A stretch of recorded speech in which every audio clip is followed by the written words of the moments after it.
Not be taken, your rights cannot be banned. If someone like me can make it, I know you can. Just keep going on, just keep going on, just keep going on, just keep going on.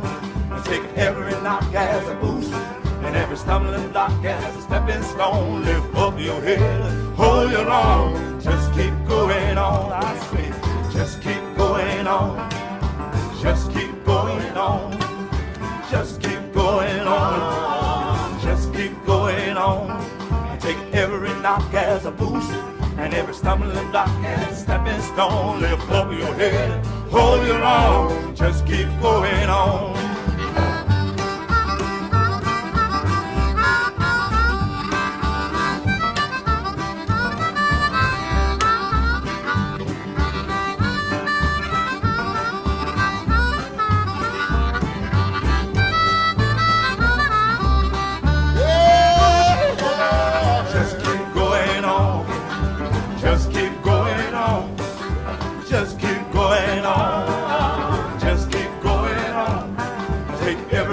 As a boost, and every stumbling block as a stepping stone. Lift up your head, hold your own, just keep going on. Young people, just keep going on, just keep going on, just keep going on, just keep going on.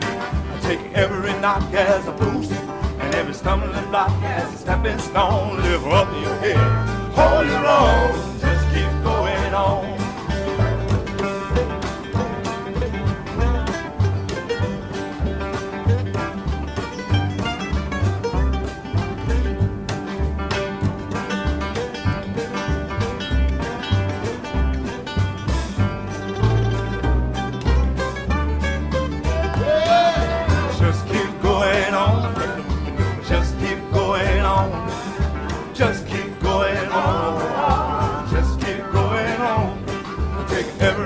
As a boost, and every stumbling block as a stepping stone. Lift up your head, hold your own, just keep going. I take every knock as a boost, and every stumbling block as a stepping stone. Lift up your head, hold your own, just keep going. I take every knock as a boost, and every stumbling block as a stepping stone. Lift up your head, hold your own, just keep going.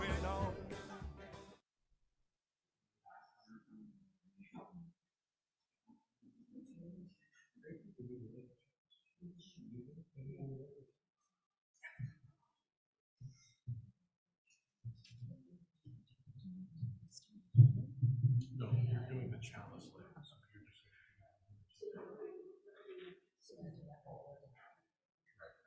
that's what happens. And there's a Detroit after.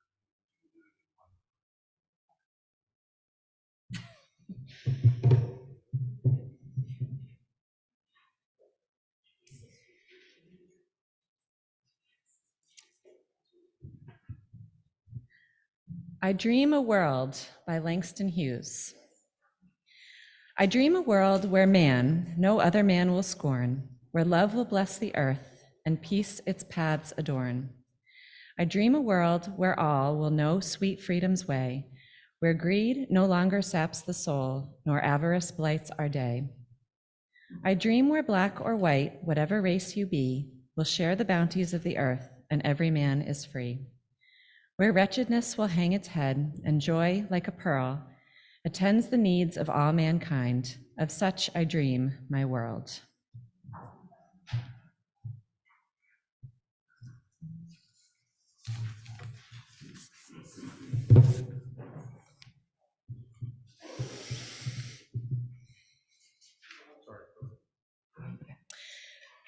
There is a well-known quote, "It takes a village to raise a child." This is a phrase I've thought of often in my journey as a parent, especially when another mom steps in to pick up or drop off a kid in a pinch, or when a friend of one of my kids turns to us in a moment of small crisis. I've thought about it a lot lately as our family navigates the world of grief and loss, when small kindnesses, such as a shared cup of coffee or a shoulder to cry on, can mean so much. In UUCW, we have found an expansion and a strengthening of our village. This possibility was apparent to me from one of our earliest experiences here. When my daughter Alma was about 6 or 7, she noticed that her school cafeteria generated a lot of food waste during lunch times.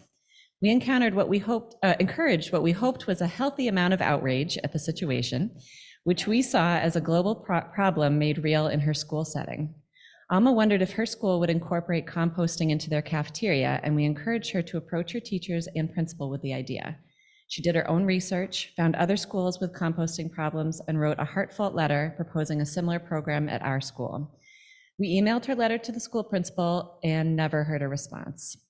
Alma was disappointed at the apathy she got from her school administrators, and my heart broke to see her second grade determination and passion squashed so early. After some thought, it occurred to me that we had just started attending UUCW, and maybe she could try pitching her plan to the church where composting could become a part of coffee hour. Alma tried again, sending her research and letter to Robin, who responded immediately with an enthusiastic yes, and before we knew it, we had formed a committee. Alma was presenting her committee's plan to the board, and within a few months, she had launched a composting program.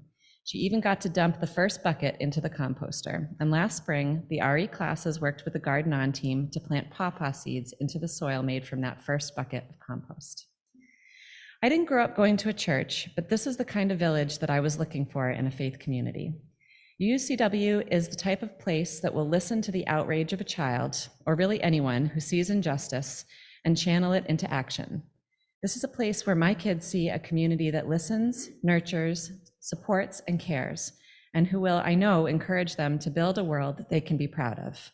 I am so grateful to this place and to these people for being a part of my village.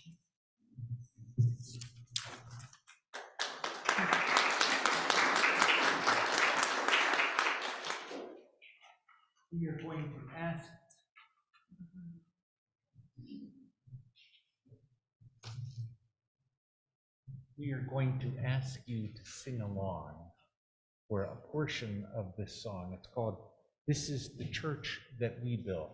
So you are all going to sing the words to the refrain, if you will, that's written on the back of your order of service. This is the church that we built. The first time that you're going to sing that refrain, you're going to say, "This is the church that we built." The second time, that hope built. And the third time, that love built. So it's not quite the way it's written. So we, hope, and love. And you'll understand where to come in, or these guys will help you find it.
Good morning. Welcome to the Unitarian Universalist Church of Worcester, a congregation of love, hope, and justice, inspiring people to take on the challenges of a changing world. My name is Betty Genuine, and I am one of your worship associates this morning. We begin by acknowledging that in Worcester, Massachusetts, we work, learn, and live and worship on the sea's ancestral homeland of the Nipmuc people, who survive and remain active as the Nipmuc Nation.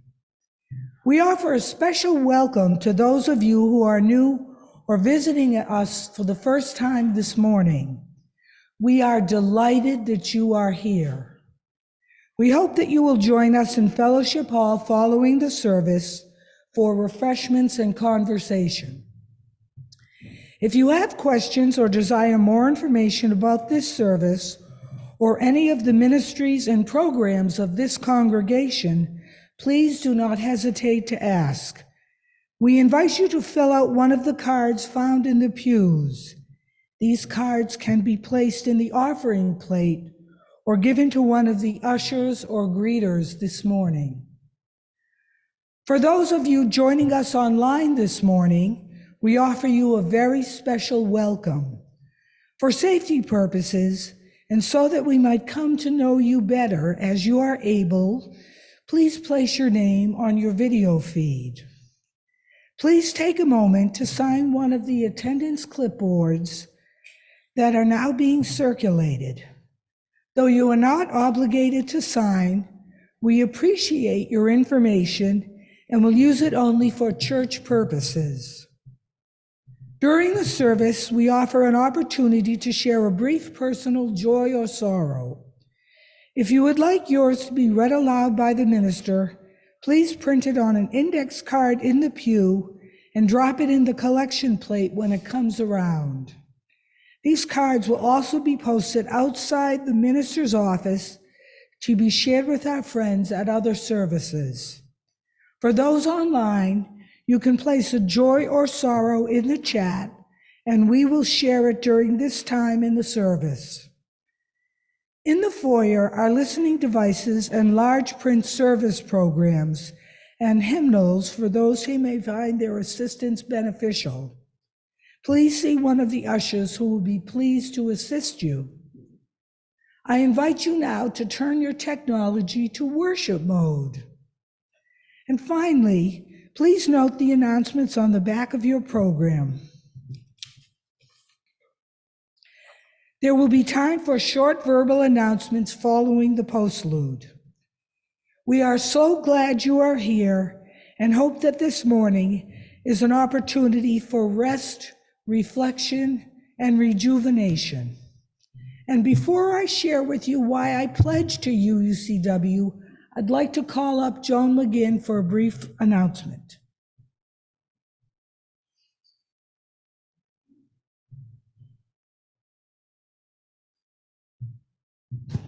Good morning, everybody.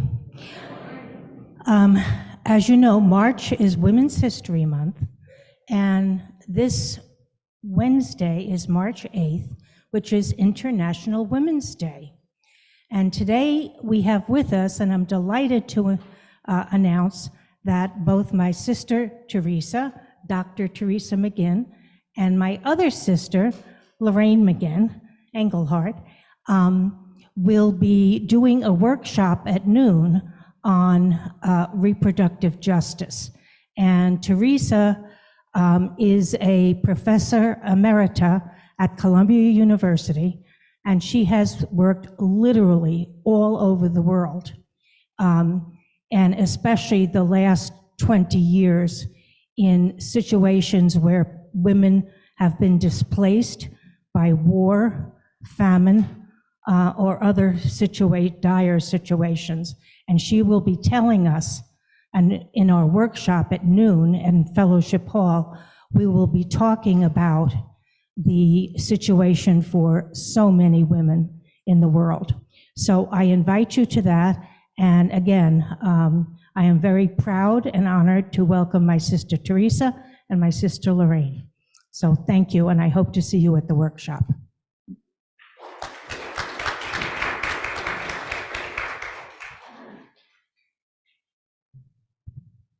I pledge to UUCW because I found a community here that's central to my life. I have 25 plus years of experiences and memories at UUCW. I've seen a lot of good done and participated in a lot of activities and social events. I've learned about healthy congregations and about conflict resolution. And Aaron has always been there for me, whether I've been struggling with a problem or in a challenging place in my life. So very many of you are dear to me. And I'm proud when I hear of the amazing work that folks here are doing to be a congregation of love, hope, and justice. They say home is where the heart is. And when I walk through these doors, I get a very real feeling of being home. My pledge is important to me because I want this place to continue on and to thrive. This beacon of liberal religion and liberal causes, this nurturer of children and youth, this place of weekly services that help me chart my own moral course, and this place of fellowship and supportive friendships. May UUCW live long and prosper.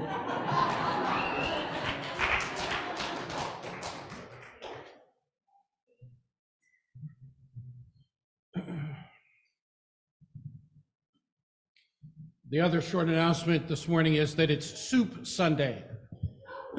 And I believe that there is chicken noodle or chicken corn noodle. I don't remember which. My wife will correct me.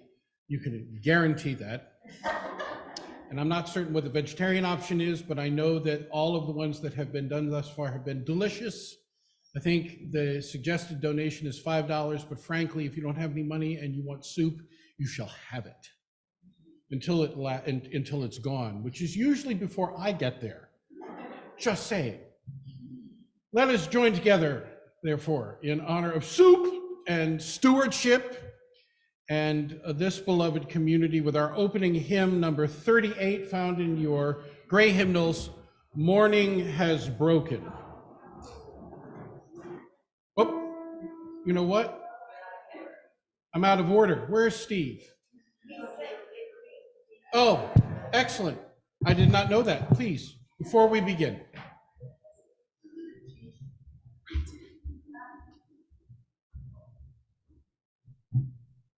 So hi, I'm not Steve. My name's Michaela, and I don't remember if Steve was ill or he just wasn't able to be here today, so I was asked to step in his place. So I'm going to share opening words. Come into this place of peace and let its silence heal your spirit. Come into this place of memory and let its history warm your soul. Come into this place of prophecy and power and let its vision change your heart. And so I was asked to talk about why I pledge. And at first I couldn't think of what to say. And then once I figured out what I wanted to say, I couldn't shut up. And I apologize, I'm going to be reading from my phone because of all the things I carry in my head, how to use my printer, it did not stay. So here we go. So my name is Michaela. I've been coming to this church since 1999. I was raised in the religiously conservative Christian South, brought to the UU Church by a Jewish father and a mother who was a former nun. I learned young the power of the UU Church as a beacon of light and humanity in a dark and intolerant place. When I got married and I moved to Massachusetts, I naturally sought a UU church to attend.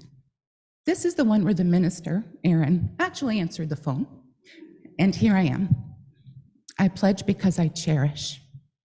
I cherish because when we were new to the North, this is where I found community. When I heard for the first time in my life that I was a good gift, and I dared hope it was true, these benches were where I was sitting. When I was a mental health therapist and my patient died tragically with her daughter and infant granddaughter on their way home from a therapy session, and I was desperate to flee the grief and guilt when I heard the news, this sanctuary is where I came. When I was looking for music and laughter and challenging conversations, this is where I came. When I was struggling for years to become a mother, this is where I came to remember peace and the ability to be a small part of raising kind of other people's children by becoming an OWL instructor and a youth group leader. When I was blessed with the gift of not one, but two beautiful babies, not at the same time.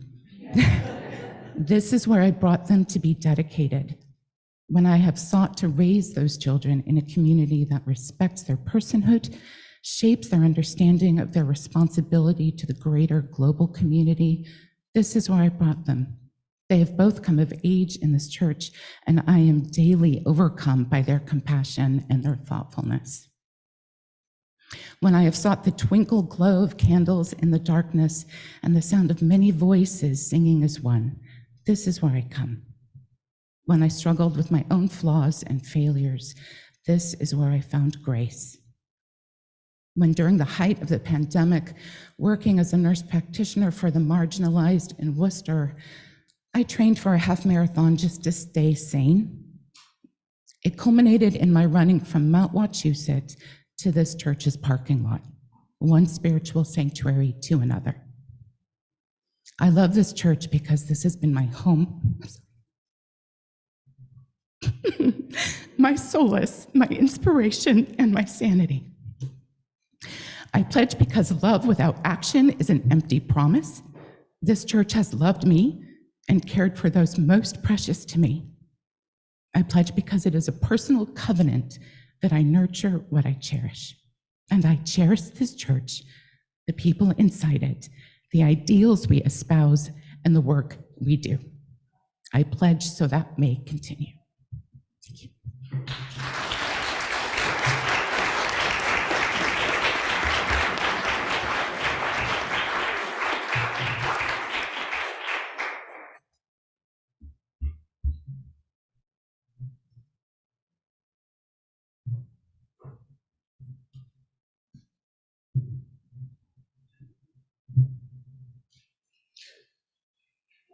Michaela was one of the people who we had the honor of sharing our own children with, and Craig.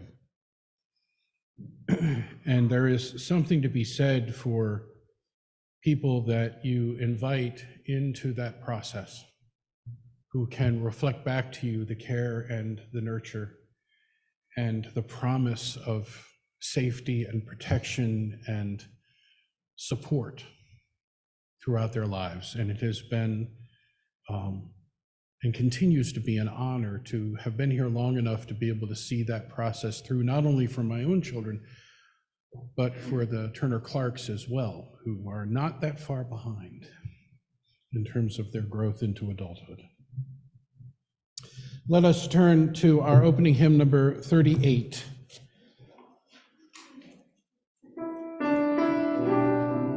Please rise in body or in spirit.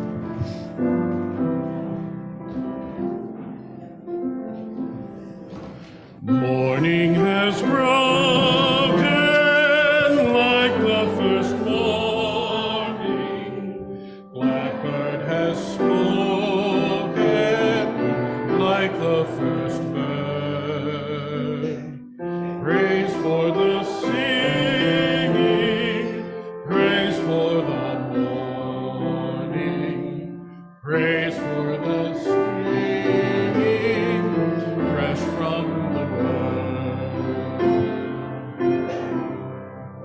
the sweet the rain still falls, sunlit from heaven, like the first dew fall on the first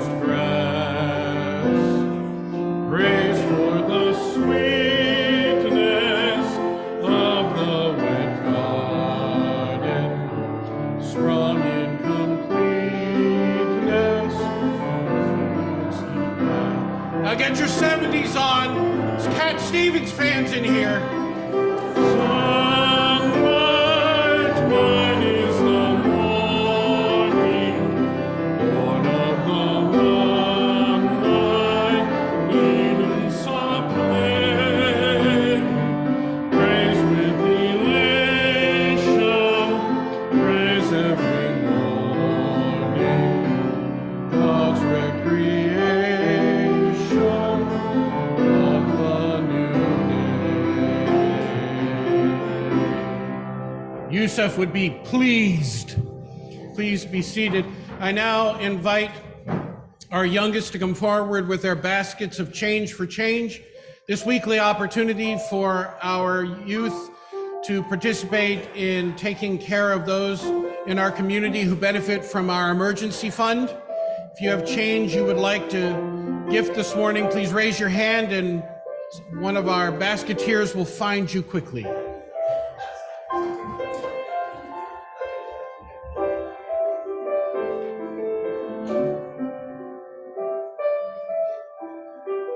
I thought basketeers works fine.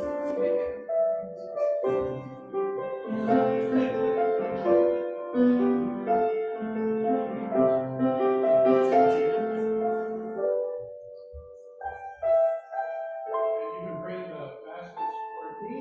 And we invite our kids to join together for their religious exploration program. Go now in peace, go now in peace. May the Spirit of God surround you.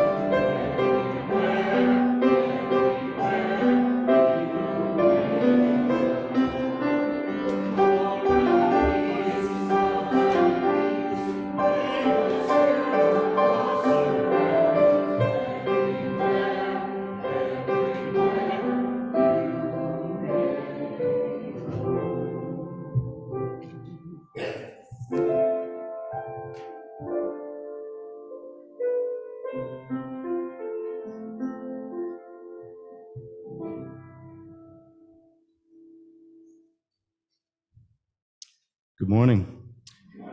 Equality by Maya Angelou. You declare you see me dimly through a glass which will not shine, though I stand before you boldly, trim in rank and marking time. You do own to hear me faintly as a whisper out of range, while my drums beat out the message and the rhythms never change. Equality, and I will be free. Equality, and I will be free. You announce my ways are wanton, that I fly from man to man. If I'm just a shadow to you, could you ever understand? We have lived a painful history. We know the shameful past, but I keep on marching forward, and you keep on coming last. Equality, and I will be free. Equality, and I will be free. Take the blinders from your vision, take the padding from your ears, and confess you've heard me crying, and admit you've seen my tears. Hear the tempo so compelling, hear the blood throb in my veins. Yes, my drums are beating nightly, and the rhythms never change. Equality, and I will be free. Equality, and I will be free.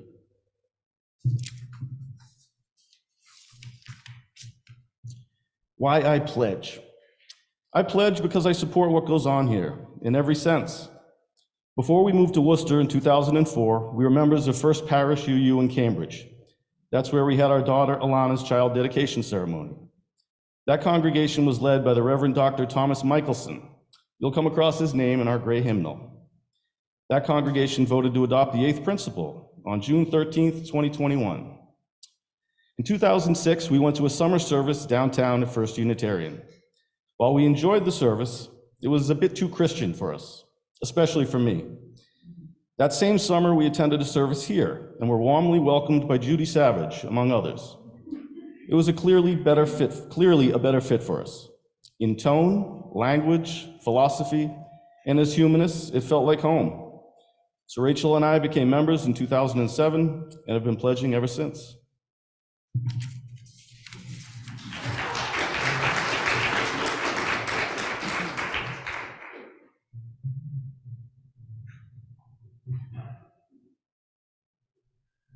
We come to that time in our service when we're given an opportunity to share that which is symbolic of our own efforts.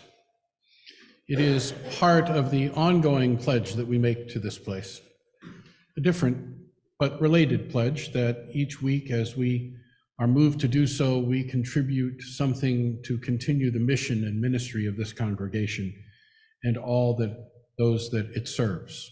Not only those in this sanctuary, but the hundreds of people who benefit from ministries like our food pantry, our refugee ministry, our homelessness ministries, our outreach into the community in so many vital ways, and the ways in which this congregation continues to serve the community at large, not the least of which through our newest ministry, our Garden On team.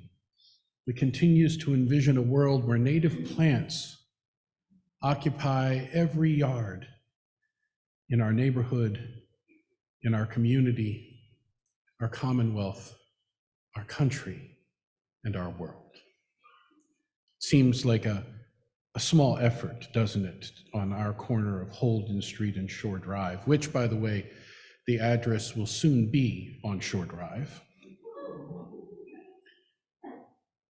But this particular thing that we do called an offering each Sunday, it has a larger life.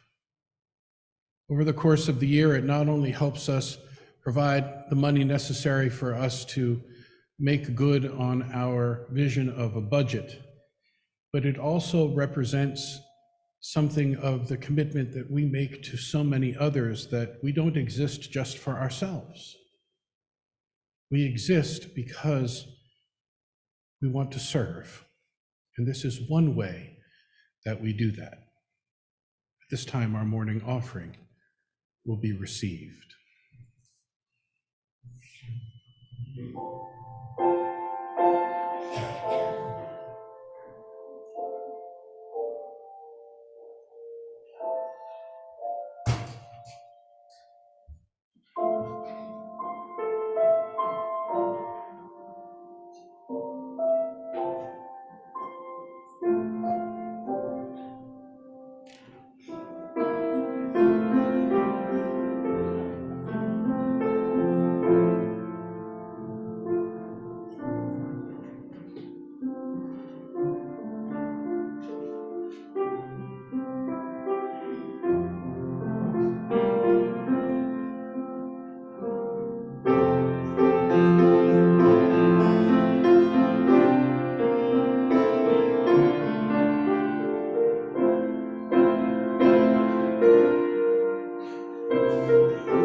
Would you please remain seated and find in your hymnals hymn number 298.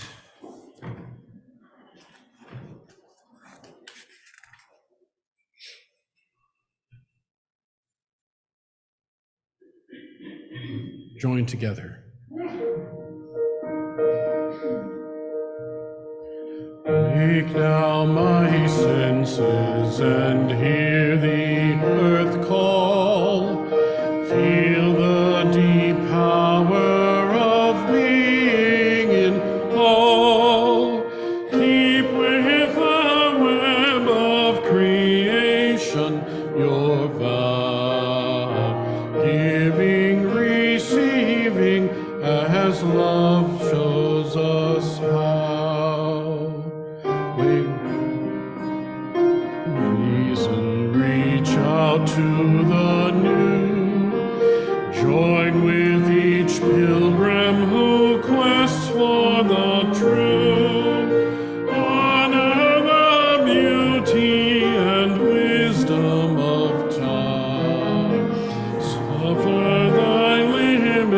and praise the Son.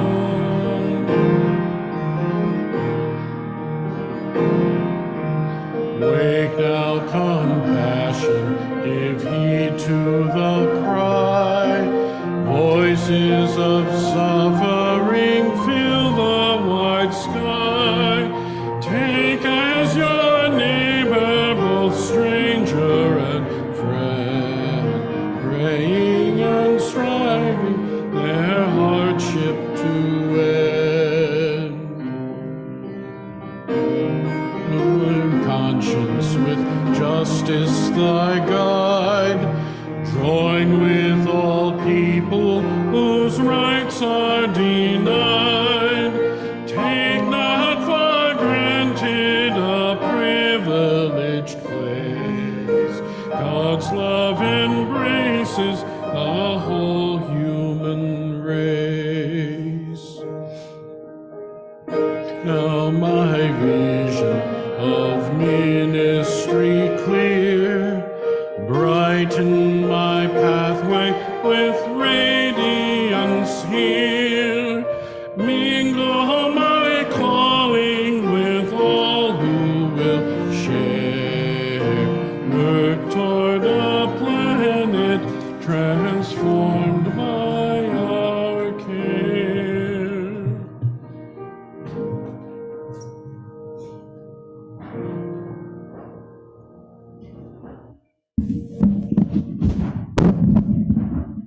Anyone notice who wrote that hymn? Who was it, Brian? The Reverend Dr. Thomas Michelson.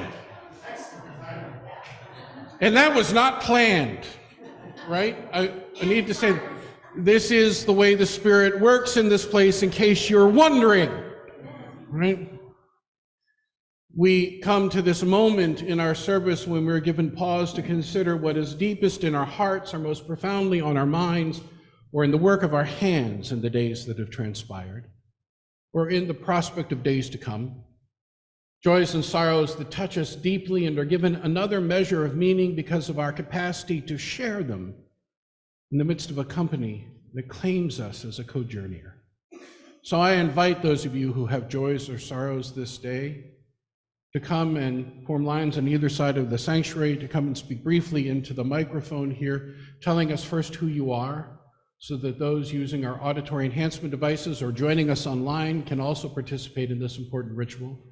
And then to light a candle of joy or sorrow if you desire. If you're joining us online and you would like to have a joy or sorrow shared at this time, please do print it in the chat, preceding it with the words, "Please read," so that we can find it quickly, and we will also share those joys and sorrows.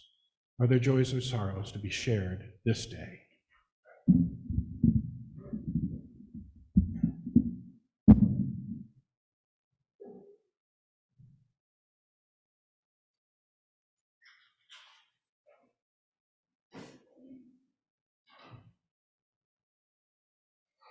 Oh, I'm short again. Hello, my name is Liz. So prior to this, my mother was hospitalized. So my joy is that she is back home, safe and sound. So I'm very grateful for that.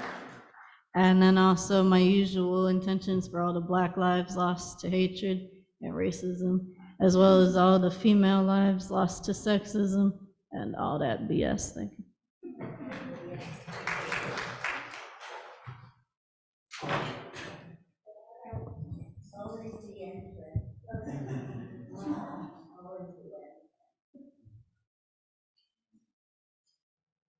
To think I used to be such a little wallflower. Now this has afforded me a grand entrance and exit. So now I have to embrace it, right?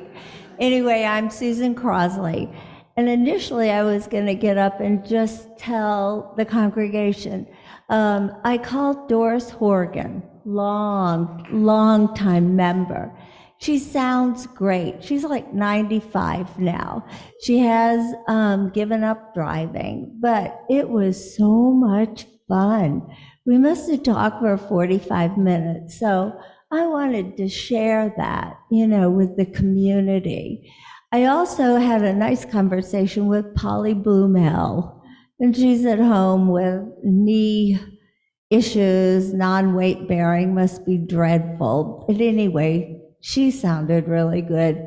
And the last thing, my little grandson that I described as a little blob, he's becoming more alert. So it's like, oh, it's far more fun and interesting when you can actually make eye contact with the little one. So I wanted to share that because describing him as an amorphous blob was probably not the nicest thing I could say about him.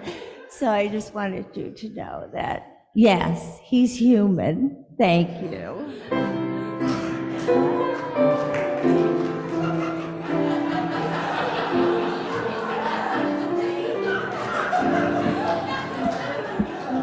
We need to get her an air horn. Good morning, I'm Kim. I have, my life's doing this right now, car issues, medical issues and stuff, but I'm an optimist and I always look to the positive. I just had a great week. We had literacy week at school and the kids, we had parades and we had kids dress up as their favorite characters and it just filled me with a lot of joy.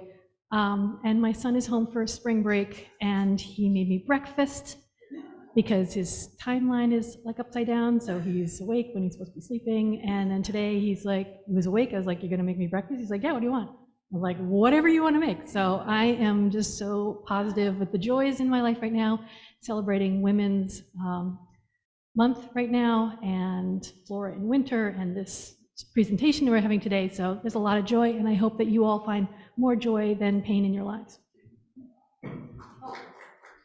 And we had game night on Friday night with a large turnout of 24 people. In the previous month, we had about 28 people, and please join us. It's the first Friday of the month, unless Worcester schools are canceled, in which case register in advance so we can let you know if it gets moved.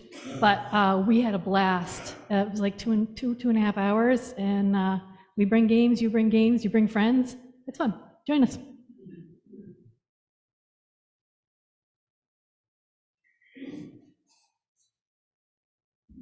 Game night was a lot of fun, and anybody who wants to play Scrabble, just.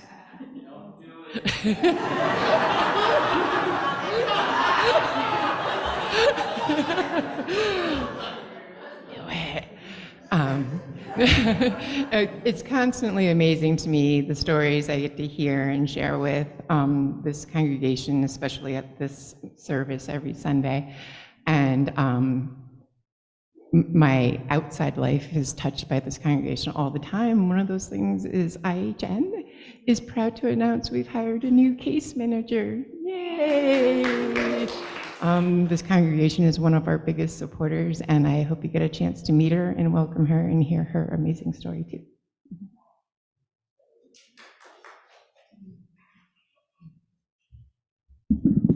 Good morning. My name's Lindsay Heffernan, and I don't often want to talk about my work here, but I have a really great work joy that I think is important, and oftentimes I'm in government. I work for the MBTA in Boston, and one of my roles is responsible for how much do we charge people, right? And so Worcester's taken an exciting option here to make everything free. We can't really afford to do that in Boston because our fares pre-COVID made up $700 million, so that's a lot of money. But my team has been for years advocating to develop a low-income fare for people and the necessity and the need. And for years, our various members of government above me were not supportive. So this week, what I'm excited to say is that Governor Healy put $5 million into her budget out of the millionaire's tax to let us develop it and make it happen. And sometimes behind the scenes, no one knows, but we've been talking about it for years and developing plans, and it's so exciting. And I want to also say how important it is to Worcester, because part of it would also make commuter rail half price for anyone who's low income in the city of Worcester. So exciting. When we think about the need of mobility and how it connects to economic mobility and connects to communities and inequities, it's just super exciting. And so I at work have to tell everybody her putting in the budget doesn't get it there yet. There's a lot more steps along the way, but personally, I'm thrilled. So thanks.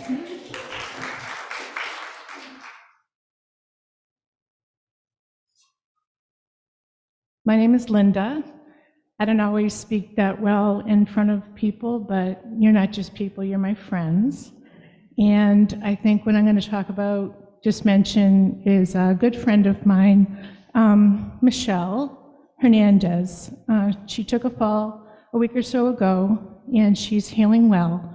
So I guess it's a concern. It's a joy. She's healing well, and she's a good friend of mine. And I now realize so many friends that I have here. You've made such a difference in my life.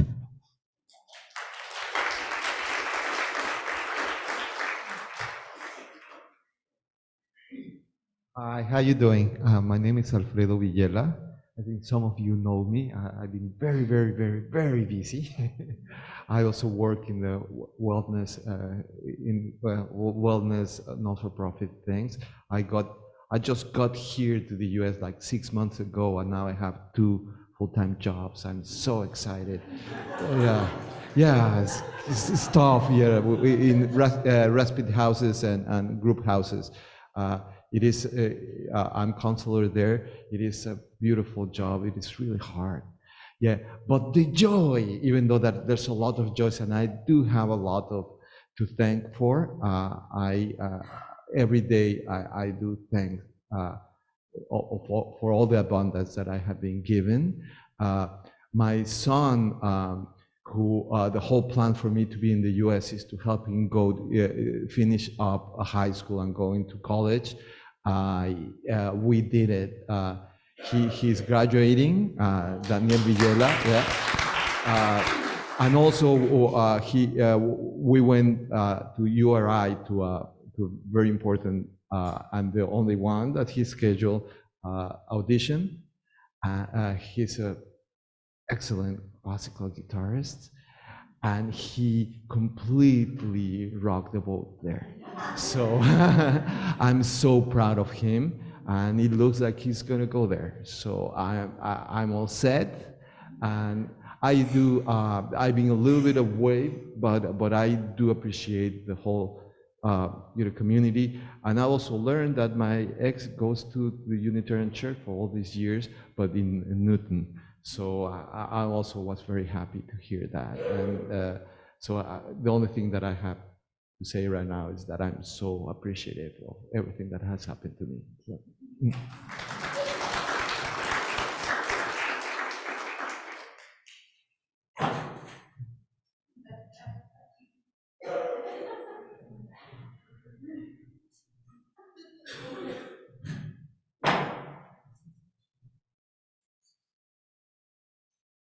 Two at once.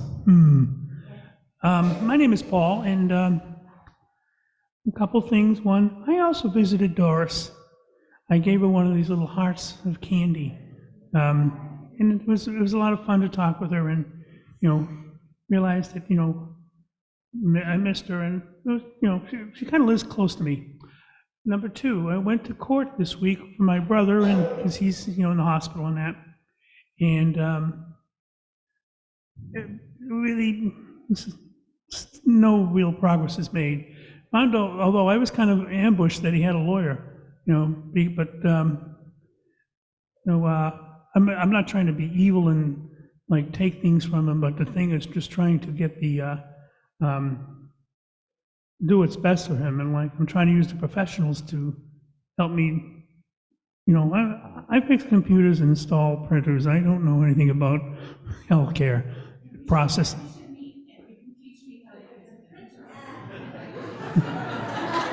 There you go. Always drumming up business. And let's see. And I wanted to share what I kind of considered a disappointing experience that happened yesterday, Friday. I was at the Market Basket in Worcester, Shrewsbury. Now, I like the place, it's pretty good, but I ran into this one person with an attitude. And what happened was I ended up leaving my wallet there. And when I realized it, I went back and I asked the guy, and he says, did I leave my wallet here? And he just gave me this look like, the look of expletive deleted.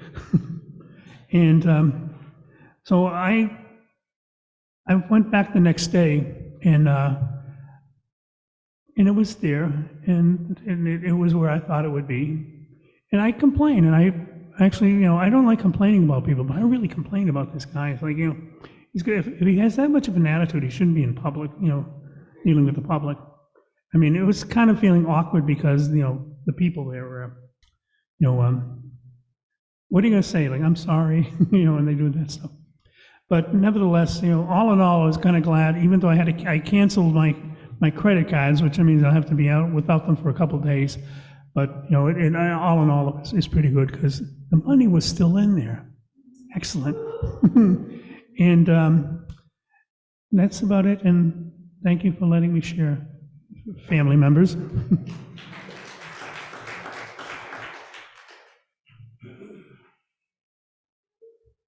Hi, I'm Bruce. I hadn't planned to come up today, but somehow when the service evolved and I listened, it just filled me with some joyful memories, and I needed to share.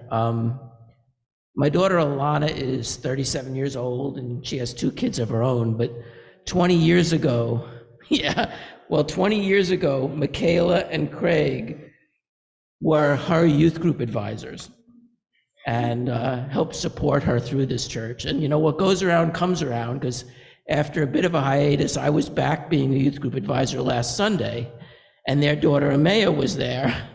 And so now I'm her youth group advisor. And I just thought it's just a wonderful place that we've been in for so long, and I wanted to share it all with you.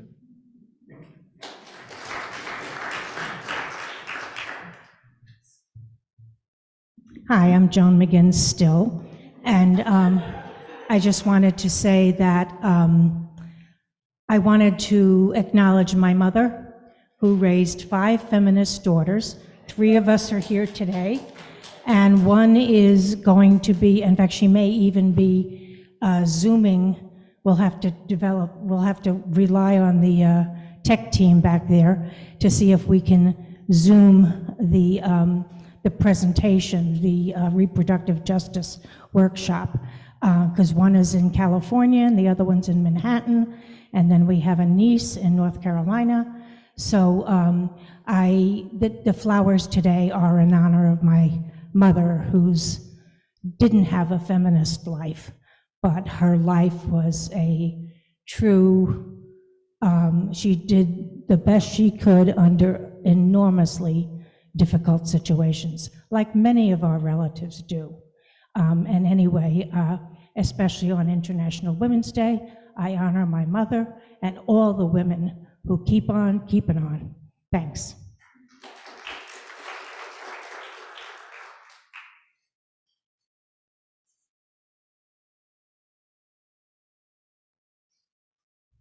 Hello, everybody.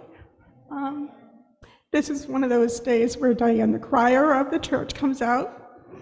So bear with me. Let's see, a couple of weeks ago, I got up and I talked about my cocktail, which for those of you who don't know, I'm bipolar and I take a cocktail. That cocktail means I take a combination of psychiatric drugs to keep me level. The reason that I'm telling you all of this is someone from the congregation heard about that and reflected back to me this week that, isn't it great that I can come up here and say I need my wine every day? It's not really what I need every day. I need 4 psychiatric medications to keep my life together. Second thing that happened this week was really weird and uncomfortable. I've been disabled for 15 years. I do quite a lot of things in the world.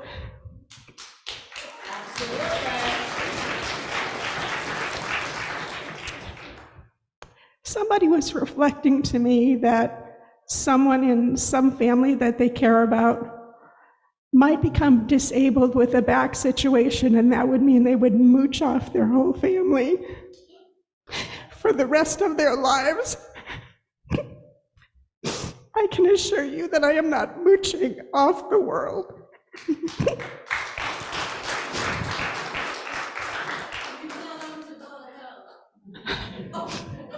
Close. Finally, I'm a little anxious this morning. The drugs over the years have done a number of things to me, and currently I can sleep like 15 hours a day, which is not exactly right, is it, Michaela? And so I'm being referred, some people know this, to a nephrologist, which is a kidney doc, and a hematologist, which is a blood doc. And that doesn't get to happen until April and May, so the appointments are scheduled.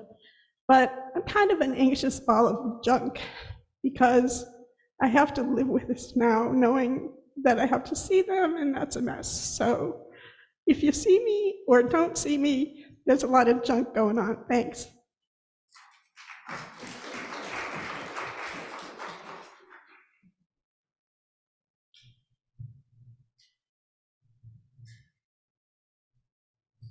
Deb Van Battenberg. I wasn't going to share either, but my first shout out was going to be to Diane Mann, who pulled me out of the suck hole this week. I'd been there so long, I was starting to decorate. It was time to get out.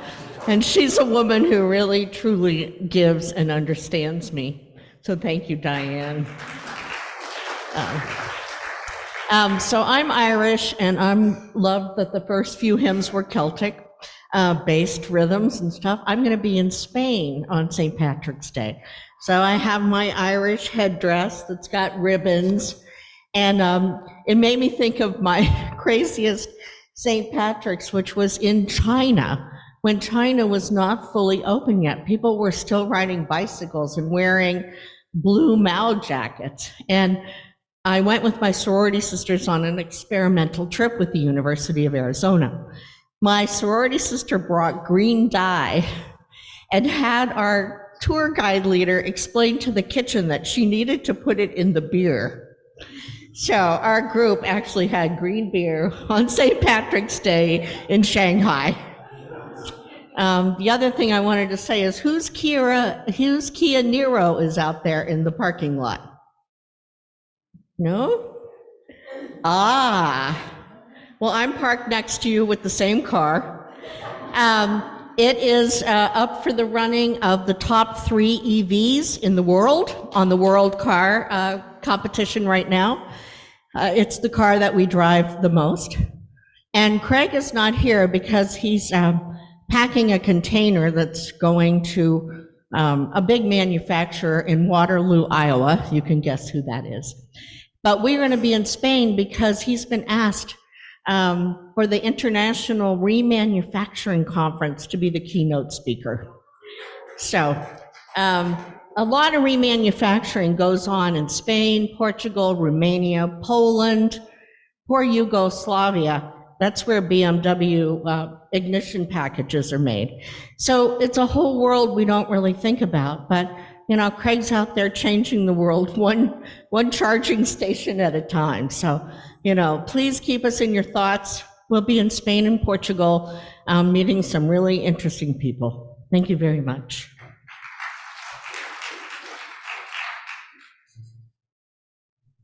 Hi, my name's Laura. I'm not great at speaking either, and I don't want to take too much time. It's my first time here, and I'm really grateful to be here. So wonderful, and Michaela being so wonderfully honest and open is just makes me feel open and accepted. And I do women's health physical therapy, so for the fact that it's women's health and I work with women all the time, and I hear a lot of hard things with women. It's really hard, and I can't believe I haven't been here sooner because I need support from you all. But also, my mom's not doing well in North Carolina. But the good news is, the joy is that we just had to get her a Hoya lift. So that's helpful because she's hanging in there literally. She's swinging on her Hoya lift swing. So it's hard, but also really positive. That I am so blessed to be in the role of helping women. So I can't believe that I'm going to be able to come today, and I absolutely adore that you sisters are here because I know I need your support with women's traumas that I hear about every day I'm at work. And I'm not trying to get the waterworks. I keep saying, get out the lemons. Get out the lemons, Laura. That's what my Mima said. My dear friend Carol Howell is here, and she's why I'm here. So thank you, Carol, because I have been church shopping for quite a few years. And I have 3 sons, and one of them just turned 5, so it's very busy. And I have a 16-year-old and 11-year-old son, and we live in Holden, and it's just very busy. But I was very active at the UUC in Blacksburg, Virginia, and my sister has taught RE there for like 25 years. And yeah, Blacksburg, Virginia is where we moved from. So Virginia Tech, yeah, so cool. Oh my gosh. I think you're a sister from another mister for me. But thank you for your time. And I just wanted to say hello because already I'm so thrilled to see the Showalters, who I love Beckley and them, and so many sweet, loving faces that I recognize. And I'm really, really honored to be here. And Alfredo, thank you for the warm welcome in the parking lot. And everybody's faces this morning. I really feel grateful to be here. So that's a joy.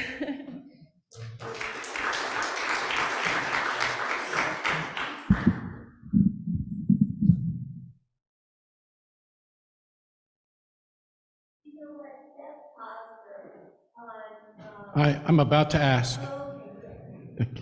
Any online joys and sorrows?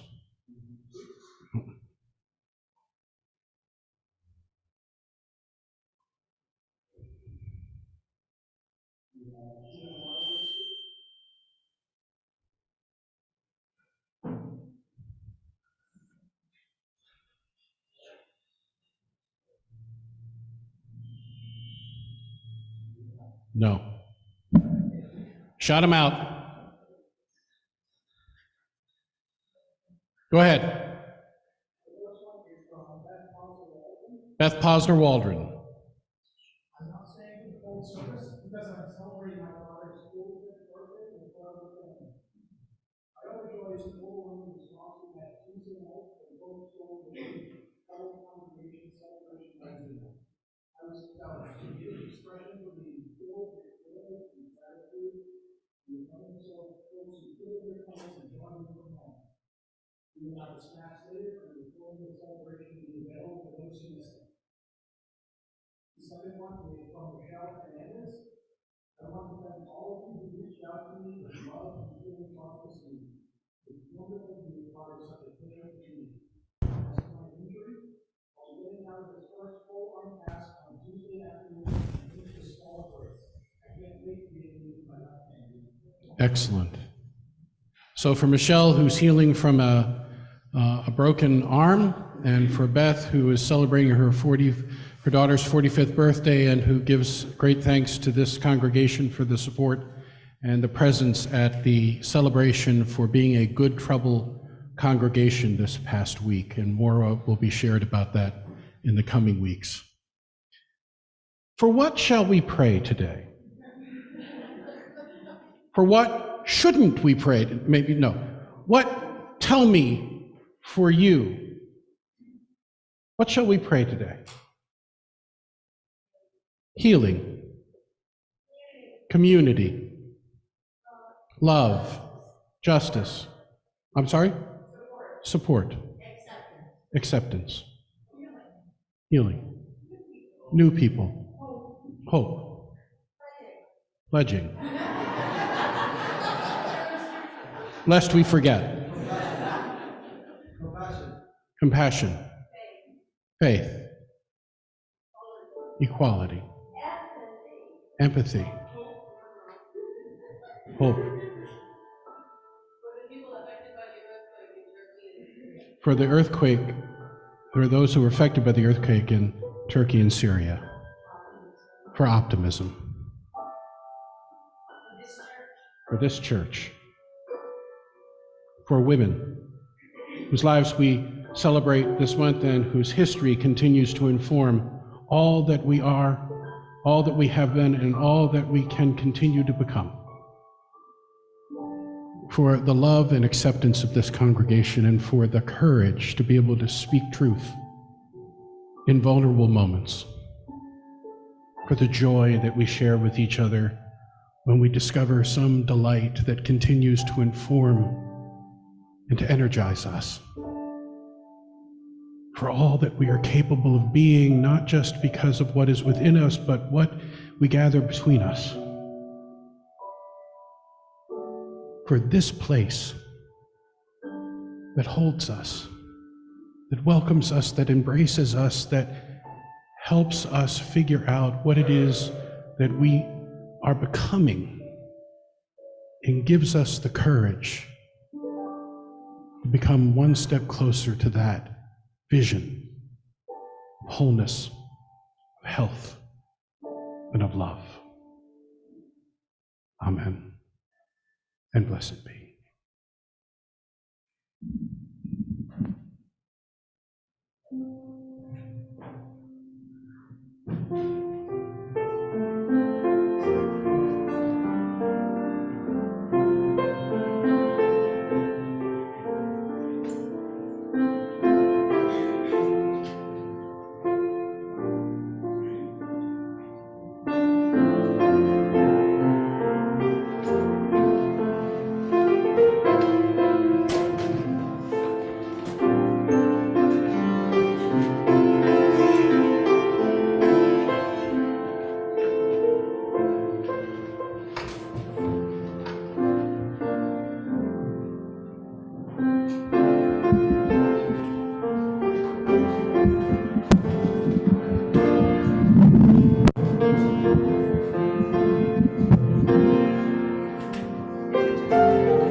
No, don't. And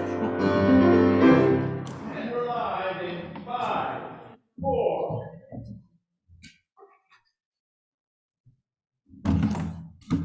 This is Sunday morning, coming to you live from UUCW studios in Worcester. Now, grab a cup of coffee and sit back in your pew, because today we have a very special guest, Mr. Emil Latella, who will give us his expert opinion on several issues facing the congregation.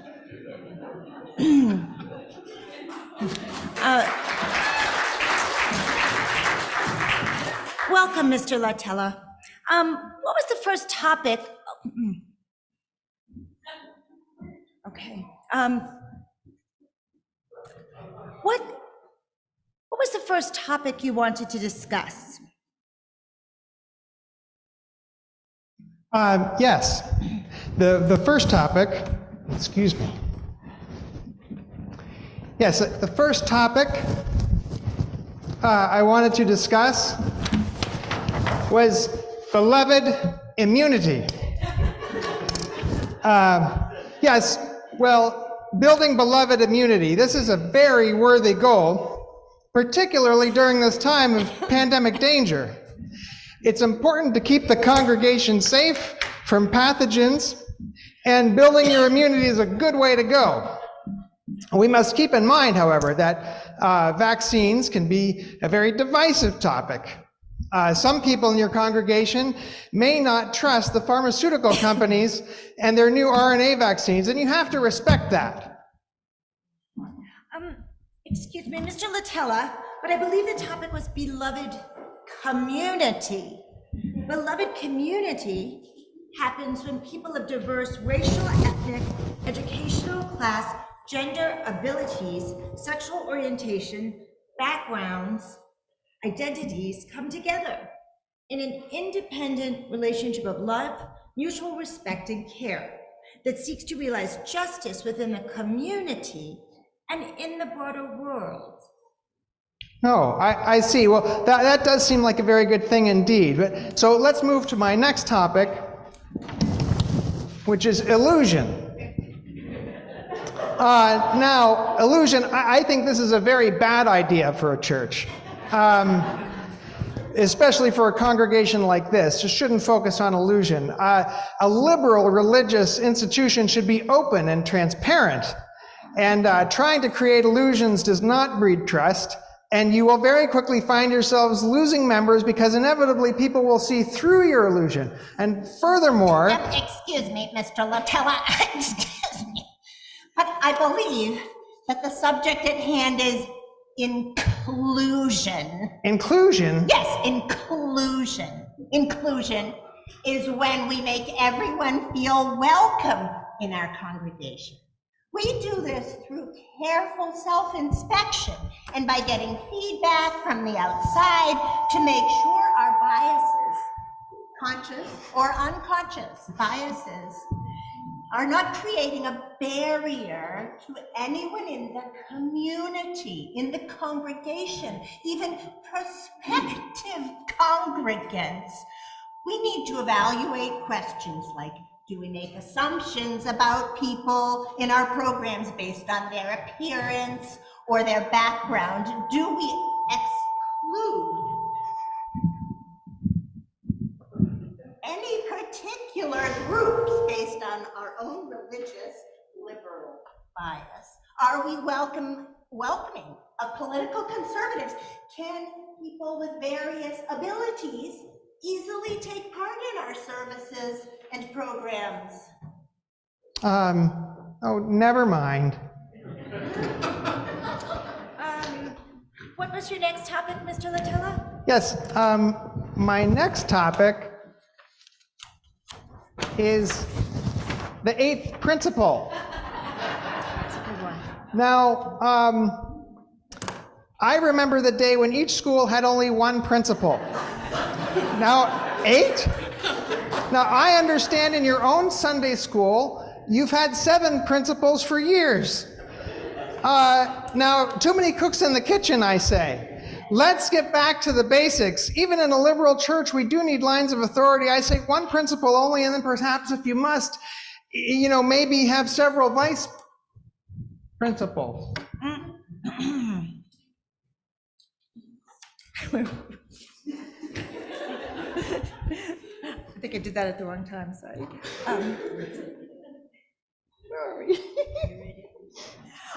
Okay, Mr. Latella, it's principles. Hold on, sorry. I'm on the wrong page, sorry, everyone. I'm sorry, Mr. Latella, the topic was the 8th principle with an L-E at the end, as in the principles we live by. In the 1980s, the Unitarian Universalist Association developed 7 principles. While we do not profess beliefs in a creed like many other religions, we do have principles we hold dear and that guide our interactions and decisions. More recently, many congregations are adopting an 8th principle, which specifically addresses anti-racism and anti-oppression as a fundamental aspect of beloved community. Some of the other 7 principles address this implicitly, but we propose to make it explicit so we are accountable for this work. The congregation has been learning about the 8th principle, and we will vote whether or not to adopt it at the annual meeting in June. Oh, I see. Let's move on to your next point, Mr. Latella. Okay. The next topic is social enmity. Now, even in a loving church community, of course, you don't want to have enmity, but sometimes people disagree and they may get quite angry with one another. Now, if there are nasty feelings between congregants, let's get this all out in the open and work with your committee on right relations together with the minister to resolve the issue. But feelings of enmity should not be harbored. Yes, I believe that the need is for equity. Social equity refers to fairness and justice in the distribution of resources and opportunities within a society. It considers how historic and systemic injustices such as discrimination and unequal treatment impact different groups of people and seeks to address these imbalances. Social equity aims to ensure that everyone has an equal chance to succeed, to fulfill their potential, regardless of background or social status. It's a broad concept that encompasses a range of issues, including economic inequality, discrimination, access to education and healthcare, and representation in leadership positions. It is social equity, Mr. Mr. Latella, what is your next topic? Okay, this one I feel very comfortable talking about. It's hedging. Yes, hedge funds have done so much damage to the stock market. Now, while hedge funds provide liquidity to market and can help to discover and correct market inefficiencies, too much hedging can do real damage. Hedge funds may engage in speculative activities, such as excessive buying and selling of stocks, leading to market inefficiencies and instability. Also, a large-scale short selling by hedge funds can drive down the price of stock and create market instability. I think hedging just has no place in a church community. We are here to address pledging. Pledging. Pledging. Pledging. Is where each member or friend of the congregation makes a promise to give money in the next year. We aren't collecting money now. We will collect the money between July and June of the following year. Most people donate their pledge monthly, but we do need to know what everyone is pledging so that the Board of Management can create a budget to run next year's programs. The budget covers all of the facilities and all of our staff, salaries, and all the expenses of the congregation. Everyone has a handout today that shows what the resources are, what the financial input to this congregation is. We will send everyone an email today or this week early with a link to make your pledge to this congregation. It's pledging, Mr. Latella.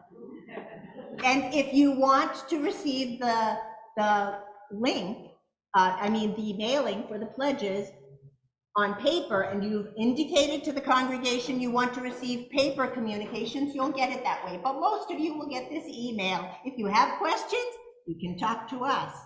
There is a gray box on the wall next to the church office, and you can put pledge forms in there. And if you have any questions, you can talk to not Mr. Never mind.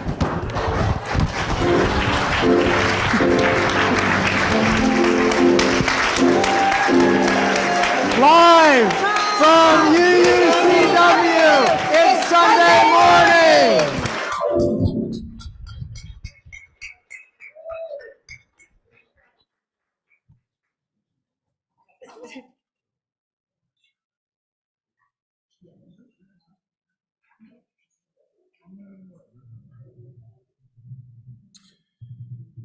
It was a long morning. He was the last in a series of speakers. His topic was hedging, and time ran out. There is nothing that I could say to you that would say it any better than you have already heard this day about beloved community. Not just the cold opening or the warm opening that we just saw in our skit, which was brilliant as far as I'm concerned.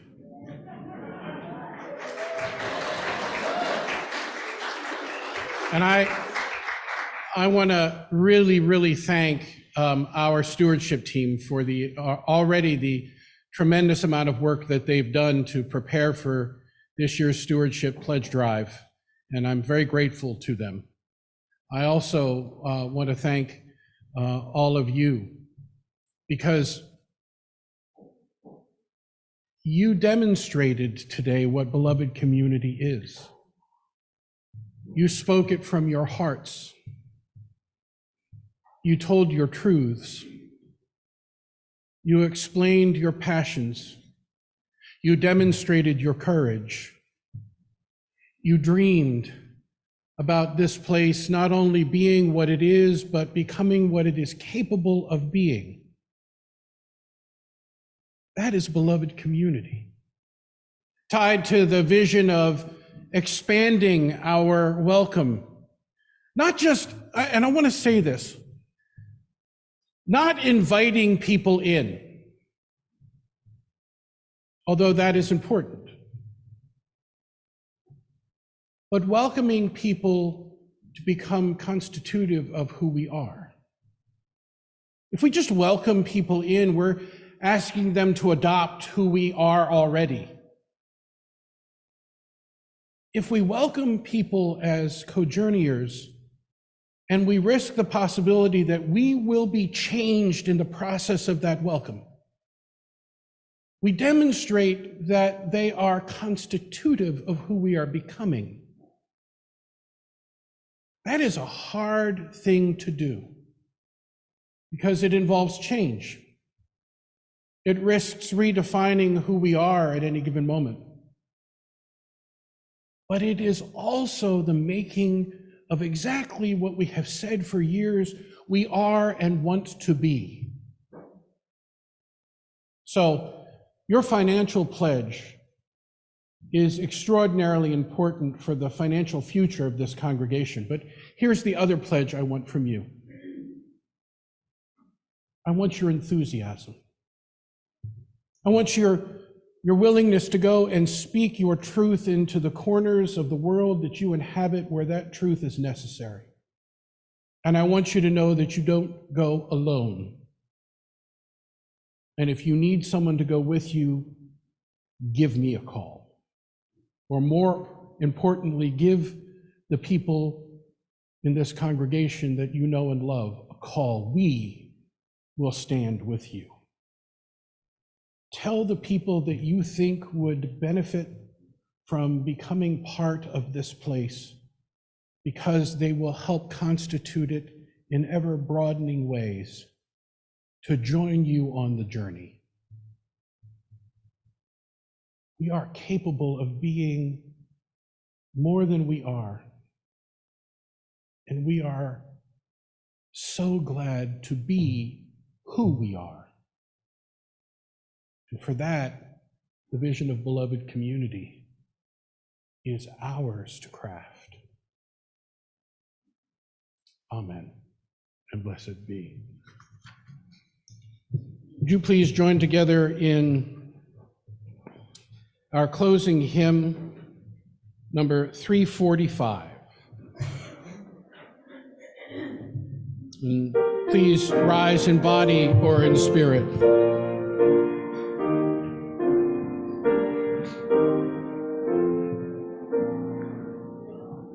With joy we claim the growing light, the resting and widening view, the larger vision, clearer sight, which from the old enfold the new. With widening view, a loftier goal, with fuller light, more good to see, a freedom truer, self-control, with knowledge deeper, reverence me. Would you please remain standing and join together in our benediction liturgy, or litany, found in your hymnals number 576. If recognizing the interdependence of all life, we strive to build community, the strength we gather will be our salvation.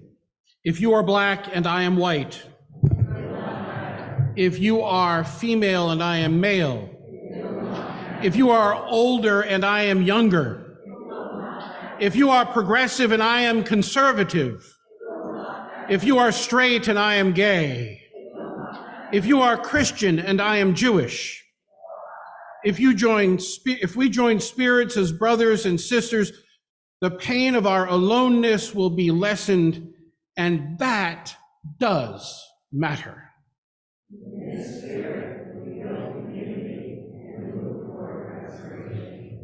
Please be seated.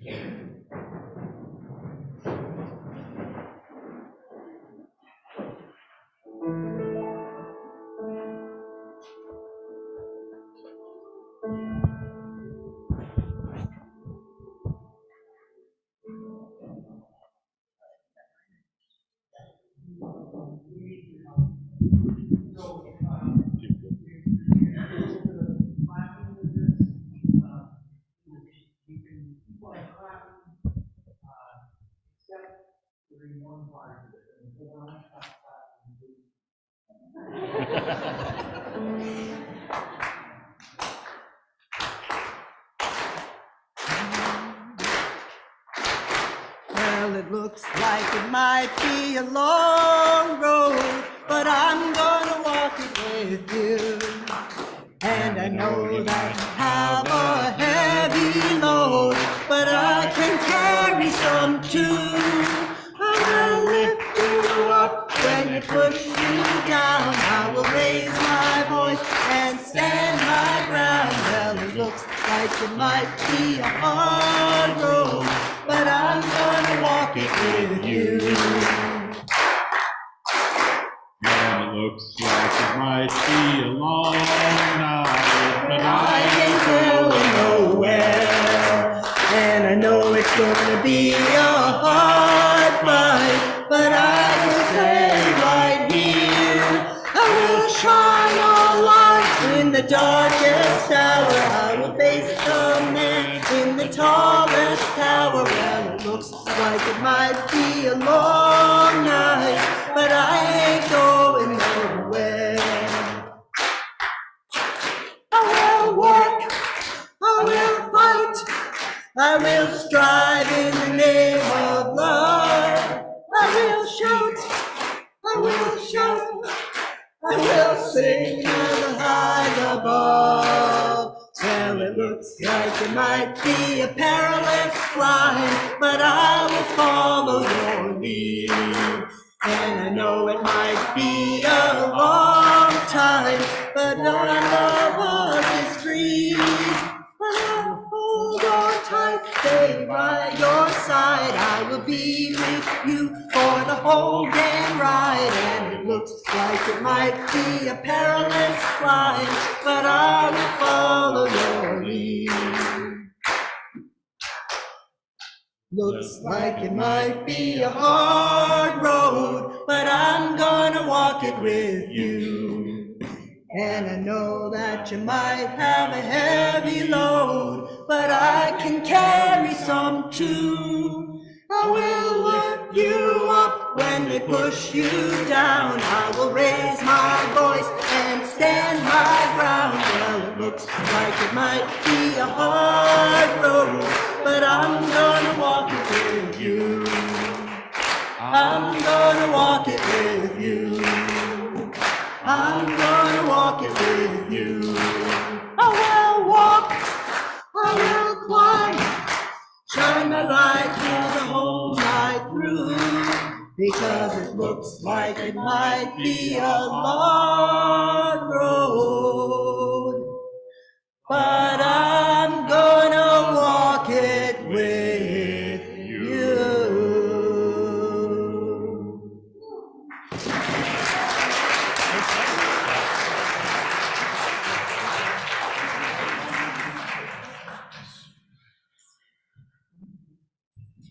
Hi, folks. Very quick announcement. 2 weeks ago at game night, we found 3 very nice rings in the women's bathroom. This would have been Friday night early in February.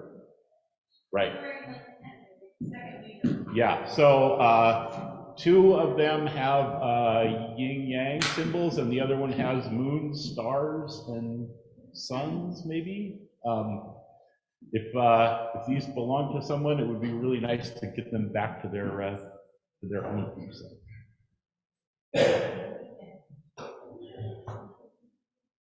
Thanks. I think we're up to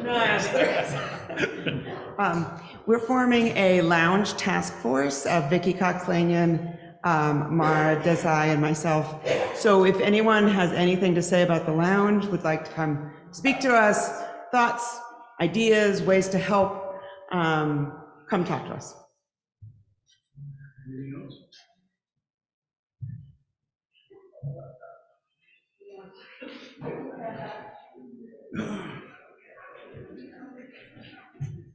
Women's social group, some people went to the floor in winter yesterday, and I threw out an email in case you didn't see it. It's still going on today. After we have the women's thing that we're having at noon. If you want to go, there are some people that are still looking to go, so. Just a reminder that the Lessons of Lost classes will be gathering at noon today at Callahan, Caswell, Fay Brothers on Myrtle Street here in Worcester for a tour of that funeral home and conversation with the funeral director as a part of the Lessons in Lost program. Is there anyone who has not given an announcement or a joy or sorrow today? You get the prize. Once again, I want to thank our stewardship team for their incredible work this morning in bringing us to this season yet again. Fellowship hour includes a cake from the stewardship committee to you. So let's go. And there is soup as well, so let's eat.